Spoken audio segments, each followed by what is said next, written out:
To be more specific about how I'm doing all of these different scenes, and the hardware involved with each of these kind of camera changes, if you will.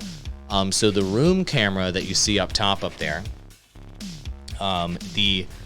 this one right here is a Logitech BRIO camera. Logitech BRIO has been historically my #1 most recommended webcam, my #1 most recommended webcam of all time. It's 4K with a 90-degree angle lens, and I've actually got it mounted. I'll show you how I've got it mounted. Here, follow me just for a minute. So I've got my phone pointed up toward my green screen up there.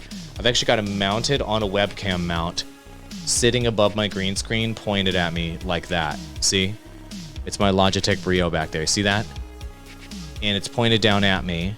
And then from up at that kind of high vantage point, I've got a super long USB cable running from that camera down to me. And from that high vantage point, I'm able to run it into this laptop to bring you this shot right here. Okay? Does that make sense?